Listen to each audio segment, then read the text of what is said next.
ఆంధ్రప్రదేశ్లో పోలింగ్ తేదీ దగ్గర పడుతుంది. ఇదే క్రమంలో రాష్ట్ర వ్యాప్తంగా నాయకులంతా కూడా ఎన్నికల ప్రచారంలో నిమగ్నమయ్యారు.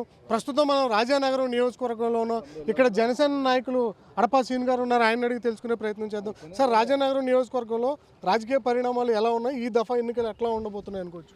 2024 సంవత్సరంలో బత్తుల అసెంబ్లీకి జగ్గంపూడి రాజు ఇంటికి ఎందుకంటే రాజా 6 నెలల కిందటే బత్తుల్ని ఎదుర్కోలేక బత్తుల ముందు ఓడిపోతాను అని చెప్పేసి ఒక భయాందోళనలోకి ఇవాళ జగ్గంపూడి ఫ్యామిలీ వెళ్ళిపోయింది.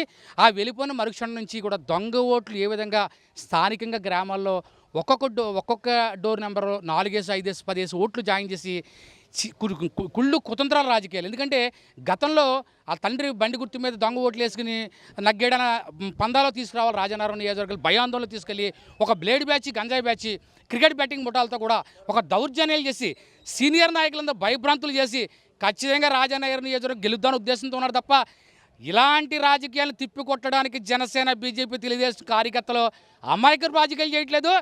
ఇవాళ దేనికి కర్ర కత్తి దేనికైనా యుద్ధానికి రెడీ.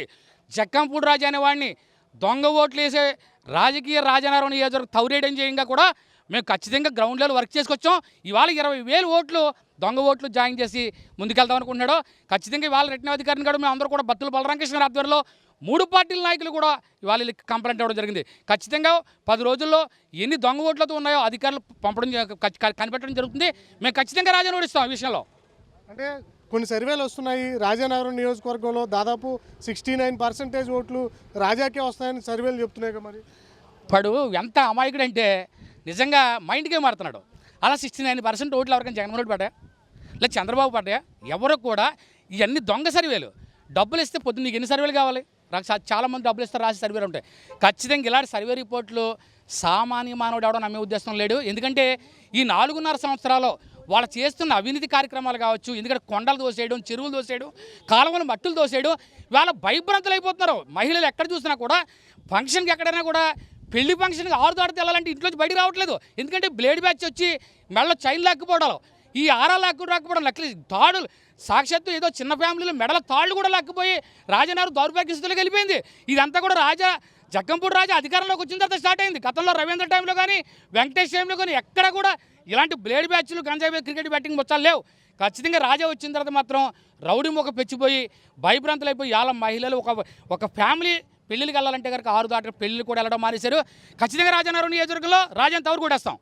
అంటే 1175 కోట్ల రూపాయలతో రోడ్లు కానీ, లేదంటే వాటర్ మంచినీటి సదుపాయాలు కానీ, లేదంటే ఇంకొక 1100-1500 కోట్ల రూపాయలతో ప్రజలకి సంక్షేమ పథకాల ద్వారా 2,500 కోట్ల వరకు మేము న్యాయం చేసాం అని చెప్పి రాజాతో పాటు మంత్రులు కూడా మీరు వస్తున్నారు రాజానగరం నియోజకవర్గానికి, భారీ బహిరంగ సభల్లో పాల్గొంటున్నారు.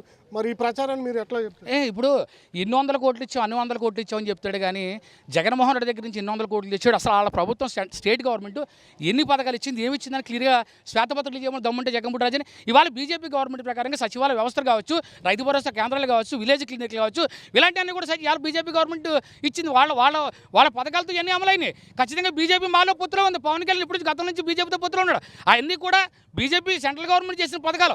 ఆ పథకాలు మేము చెప్పుకొని గొప్పలు చెప్పుకుని బతికేసే జగ్గంపూడి రాజా ఒక మైండ్గా మారుతున్నాడు.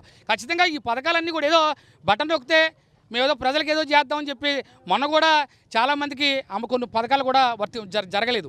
ఇవాళ పూర్తిగా మహిళలు కావచ్చు, విద్యార్థులు యువతని పూర్తిగా రాజానగరం నియోజకవర్గంలో కాపు కార్పొరేషన్ చైర్మన్ పదవిని కాపులు లడ్డెట్టుకుని కాపులు ఓట్లు దొరికి కాపు కార్పొరేషన్ చైర్మన్ అతను గొప్పలు పొందాడు తప్ప ఏ ఒక్క కాపును విద్యార్థిని కూడా విదేశీ విద్యకు పంపలేని అసమర్థుడు జగ్గంపూడి రాజు అని చెప్పేసి ఒక కాపు యువకుడిగా కూడా మాట్లాడుతున్నాడు. ఇవాళ భవిష్యత్తు విద్యార్థుల భవిష్యత్తు కావచ్చు, బీసీ కార్పొరేషన్ నిధులు కావచ్చు, ఎస్సీ కావచ్చు, కాపు కార్పొరేషన్ అందరూ కూడా విద్యార్థుల భవిష్యత్తును జీరో చేసిన వ్యక్తి ఎవరు ఉన్నాడు జగ్గంపూడి రాజా. ఖచ్చితంగా ఇవాళ రాజానగరం నియోజకవర్గంలో ఇన్ని కాలేజీలు ఉన్నాయి. డిగ్రీ కాలేజ్, ఈ బీఫార్మసీ కాలేజీలు కావచ్చు, బీటెక్ కాలేజీలు కావచ్చు. ఎంతోమంది విద్యార్థులు సంవత్సరానికి ఒక 15,000 నుంచి 20,000 మంది చుట్టుపక్కల గ్రామాల నుంచి ఇక్కడే చదువుకుని తెలంగాణ చెన్నై వెళ్ళిపోయి 10,000 జీతానికి పనిచేసి దౌర్భాగ్య స్థితిలో జగ్గంపూడి రాజుకి వచ్చాడు. ఇవాళ ఇండస్ట్రియల్స్ అన్నీ కూడా లేవు. అలాగే ఇక్కడ చదువుకున్న విద్యార్థుల భవిష్యత్తును కూడా నాశనం చేయడం చెప్తుంది జరిగింది. గత ఎన్నికల్లో 32,000 ఓట్ల మెజారిటీ వైసీపీకి వచ్చింది. ఈసారి జనసేన, టీడీపీ, బీజేపీ కలిసాయి. ఈ 32 ఓట్ల మెజారిటీని ఏ విధంగా ఈ కూటమి ఢీకట్టబోతుంది? ఖచ్చితంగా రాజా అసలు మాకు పోటీలు రాడు. డిపాజిట్లు కూడా గల ఉంది సార్ రాజాకి. ఎందుకంటే అతను క్లియర్గా అర్థమవుతుంది. ఆ డిపాజిట్లు రావనే ఉద్దేశంతోనే ఒక సామాన్య ఒక రైతు కుటుంబం నుంచి వచ్చిన బత్తుల బలరామకృష్ణ ముందు నేను ఓడిపోతానని డిపాజిట్లు కాపాడుకోవడం కోసం దొంగోట్లో జాయిన్ చేసుకున్నాడు తప్ప అతను నగ్గే ఉద్దేశం లేదు. ఎందుకంటే అతను స్వచ్ఛందంగా చాలా చోట్ల ఈ ర్యాలీ పాల్గొనుంటే ర్యాలీలో కానీ ఓట్లు అడగడానికి కానీ వెళ్తుంటే పట్టుమని 10 కార్లు వేసుకొస్తున్నాడు. 10 మంది కూడా లేరు. ఇవాళ వాలంటీర్ వ్యవస్థని రిక్వెస్ట్ చేస్తున్నాడు అతను. వాలంటీర్లు మీరు అందరూ రాజీనామా చేసేయండి, నేను అధికారంలోకి వస్తాను, మళ్ళీ మీకు అందరూ ఉద్యోగాలు ఇస్తానని చెప్పేసి. అంటే వాలంటీర్లు అందరూ రిజైన్ చేస్తే ఇతనందరూ కూడా వాలంటీర్లు ఒక 70-80 మంది ఇతను కూడా తిరిగి ఏదో నా వెనకాల జనం ఉందని చెప్పుకోవడానికి ఒక మెహర్బానీ చేస్తున్నాడు తప్ప ఇవాళ సచివాలయ వాలంటీర్ వ్యవస్థ కూడా పోవడం వల్ల ఇవాళ రాజా పాపం చూస్తే జాలేస్తుంది. చాలా గ్రామాల్లో వాళ్ళ కుటుంబం 4-5 తిరుగుతున్నారు తప్ప. ఎందుకంటే చాలామంది వాళ్ళు కూడా వస్తున్నారు. దండుపాలెం బ్యాచ్ వాళ్ళు రాజమండ్రిలోని వ్యాపారాలు చేసుకుంటుంటారు. రాజా ఎమ్మెల్యే వేయడానికి ఒక సైడ్ సెటిల్మెంట్ చేసుకోవడం, 2 కోట్లు సంపాదించడం. ఇవాళ అలాంటి వాళ్ళు వైట్ షర్ట్లు వేసుకుని నీట్గా కళ్ళజోలు పెట్టుకుని కార్లు వేసుకుని ఫార్చునర్ కార్లు వేసుకుని మా రాజధాని రైజర్గులో ఇవాళ స్థానికులందరి దగ్గరికి వెళ్ళిపోయి మేము మీ ఈ కులం మాది ఆ కులం అని చెప్పేసి ఒక దండుపాలెం బ్యాచ్ దిగిపోయింది. ఈ దండుపాలెం బ్యాచ్ని ఎవడో కూడా నమ్మలేదు. 2019లో అయిపోయింది రాజా చరిత్ర. ఇంకా 2024 దండుపాలెం బ్యాచ్ని కట్టి ఎవడో పట్టించుకోడు. రాజా మళ్ళీ ఇంటికే బత్తుల అసెంబ్లీకి ఖచ్చితంగా మేము రాజానగరం నియోజకవర్గంలో బత్తుల బలరామకృష్ణ 50,000 ఓట్ల మెజార్టీతోనే అసెంబ్లీకి వెళ్ళి ఖచ్చితంగా విజయం సాధిస్తాడు. ఈ గెలుపు మా ఒక్కరిదే కాదు, బీజేపీ, తెలుగుదేశం, జనసేన ఉమ్మడి అభ్యర్థులతో ఉమ్మడి ఎన్డీఏ కూటమిలోనే భారీ మెజార్టీ తెలియ మా రాజానగరం నియోజకవర్గంలో ఒక రైతు కుటుంబం నుంచి వచ్చి స్థానికుడిగా జన్మించి ఇవాళ అసెంబ్లీకి వెళ్తున్నాడంటే మేము కాదాగేసుకోవాలి. ఎందుకంటే జక్కంపూడి రాజా అనేవాడు స్థానికుడు కాదు, ఎక్కడి నుంచో వచ్చాడు. మా నియోజకవర్గం మీద తగ్గి మా మీద ప్రేమ చూపించి మా ఆస్తులు దొబ్బేయాడు. కానీ నిజం కాదు, మీడియా మీకు తెలీదా? ఇవాళ కొండలు ఎంత దారుణంగా దొబ్బేశాడు. 100 కోట్లు అభివృద్ధి చేసి ఇవాళ రాజా దోసుకుపోయాడు. ఖచ్చితంగా బత్తుల బలరామకృష్ణ గారు రాజకీయాల్లోకి వచ్చి డబ్బులు సంపాదించుకుని రాజకీయాల్లోకి వచ్చి ప్రజాసేవ చేద్దాం ఉన్నాడు. మా ఓడికి అభివృద్ధి చేయవలసిన పని లేదు. రాజా అనేవాడు ఒకప్పుడు రాజకీయాలకు వచ్చే ముందు తిరగడానికి ఇనోవా కారు లేదు, డీజిల్ లేదని చెప్పి ఇవాళ 100 కోట్లు ఎలా సంపాదించాడండి?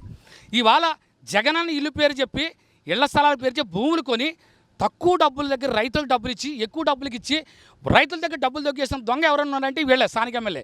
ఇలాంటి వ్యక్తి జగన్ ఇల్లు పేరు చెప్పి స్థానిక వ్యక్తులకి ఎవరికి ఇల్లు కట్టివ్వలేదు. కానీ ఇతను మాత్రం కోరుకొండలో మాత్రం అక్కడ బెంగళూరులో జగన్మోహన్ రెడ్డికి ప్యాలెస్ ఎలాగుందో అలాంటి ప్యాలెస్ కట్టుకోగలిగాడు. ఇదా అభివృద్ధి అంటే? ప్రజలకు అభివృద్ధి చెందావు, నువ్వు అభివృద్ధి చెందావా? నీ బినామీలు అభివృద్ధి చెందారు, నీ బామ్మర్తి అభివృద్ధి చెందాడు, నీ తమ్ముళ్ళు అభివృద్ధి చెందారు, నీ మేనలు అందరూ కూడా నీ కుటుంబం అభివృద్ధి చెంది తప్ప ఏ రాజనగరం నియోజకవర్గంలో నిన్ను నమ్ముకున్నవాడు ఎవ్వడూ కూడా అభివృద్ధి చెందలేదు. నీ స్థానికగా నీ సొంత నాయకులు కూడా ఇవాళ కాంట్రాక్టులు చేసి పెళ్ళాల పుస్తులు తాకట్టు పెట్టి వడ్డీలు కట్టలేక బంగారం నమ్మేసుకున్న నాయకులు ఎంతోమంది సీనియర్ నాయకులు, వైసీపీ నాయకులు నాతో మాట్లాడి చాలా బాధాకరంగా ఉంది. ఖచ్చితంగా ఈ మధ్యకాలంలో రాజానగరం నియోజకవర్గం 3 మండలాల్లో వైసీపీ నుంచి నామినేషన్ చేసిన కాడి నుంచి కూడా 3 మండలాల్లో 10,000 చొప్పుని, ఇదో మండలం 10,000, అదో మండలం 10,000, అదో మండలం 30,000 మంది మా జనసేనలోకి జాయిన్ అవ్వడానికి సిద్ధంగా ఉన్నారు. సీనియర్ నాయకులు కూడా, వైసీపీ సీనియర్ నాయకులు కూడా మా టచ్లో ఉన్నారు. ఖచ్చితంగా రాజాను ఓడిస్తాం, బత్తులు మాత్రం అసెంబ్లీ పంపిస్తామని చెప్తున్నాం. రైట్. మొత్తానికైతే రాజానగరం నియోజకవర్గంలో గడిచినటువంటి 5 ఏళ్లుగా అభివృద్ధి లేదు, అవినీతే ఉంది. ఖచ్చితంగా ఈ దఫా ఎన్నికలకు కూటమి అభ్యర్థిగా ఉన్నటువంటి బత్తుల బలరామకృష్ణను మేమంతా కూడా గెలిపిస్తామంటున్నారు స్థానిక జనసేన నాయకులు. కేవలం తిరుమలతో గణేష్ న్యూస్, రాజానగరం నియోజకవర్గం.